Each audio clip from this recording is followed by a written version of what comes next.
নমস্কার বন্ধুরা, বাংলা বার্তায় আপনাদের স্বাগত। ইতিমধ্যে আমরা জানি বাংলাদেশে অস্থিতিশীল পরিবেশ, সেখানে সংখ্যালঘুদের যে নির্যাতন হচ্ছে সেগুলো তো রয়েছে, এখনও পর্যন্ত সেগুলো ঘটছে, কিন্তু এখনও পর্যন্ত ইউনূস সরকার সেগুলো কার্যত স্বীকার করতে নারাজ, মানে স্বীকার করব না। কিন্তু স্বীকার না করলে সত্যটা তো মিথ্যে হয়ে যায় না, সত্যটা তো সত্যই থাকে। স্বীকার করা বা না করার উপর নির্ভর করে না। সেই সমস্ত জিনিসের ভাণ্ডাফোড় করছে ভারত। যখন সেই সমস্ত জিনিসগুলো দেখাচ্ছে কার্যত, তখন তারা জ্বলে উঠছে, তখন তারা বলছে ভারত প্রোপাগ্যান্ডা চালাচ্ছে।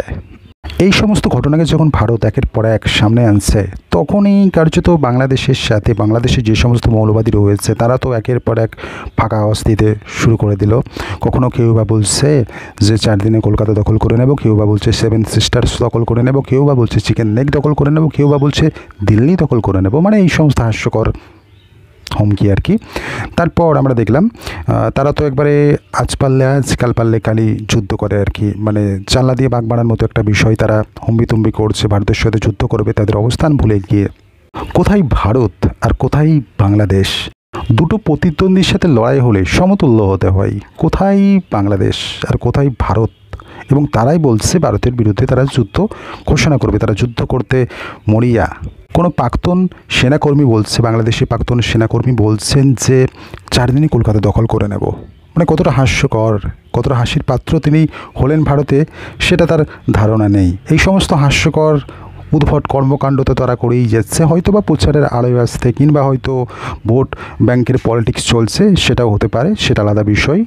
এবং সাম্প্রতিককালে আমরা একটা জিনিস দেখলাম যে ঢাকা বিশ্ববিদ্যালয়ের অধ্যাপক শাহিদুজ্জামান তিনি বলছেন পাকিস্তানের সঙ্গে বাংলাদেশের পরমাণু চুক্তি করুক।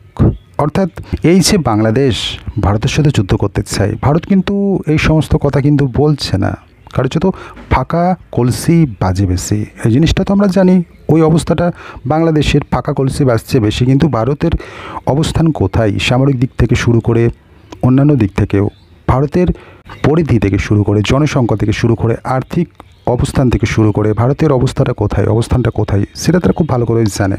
এবং লম্পজম্প করছে বাংলাদেশের কিছু মৌলবাদী, তারা ভারতের বিরুদ্ধে লড়াই করবে এবং পাকিস্তানের সাহায্য নিয়ে তারা ভারতের বিরুদ্ধে লড়াই করবে, এরকমটা বলছে। তাদের তো পরমাণু নেই, তারা পাকিস্তানের কাছে পরমাণু নেবে। অর্থাৎ পাকিস্তানের কাছে তো পরমাণু রয়েছে, সেই তাদের সাথে মিত্রতা বাড়িয়ে তাদের কাছে পরমাণু নিয়ে তারা ভারতের বিরুদ্ধে যুদ্ধ করবে। মানে পরের ভরসায় পুকুর কাটা আর কি, পরের ভরসায় পুকুর কেটে মাছ চাষ করবে।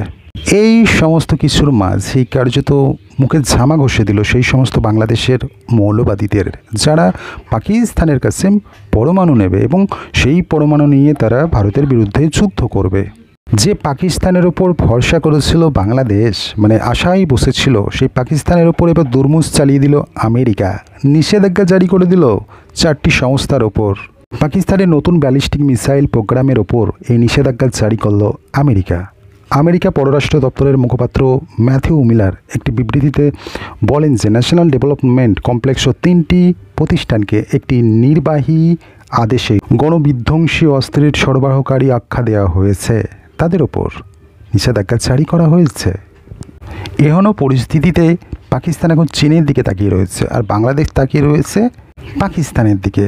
মানে চীন দিলে পাকিস্তান পাবে, পাকিস্তান দিলে বাংলাদেশ পাবে।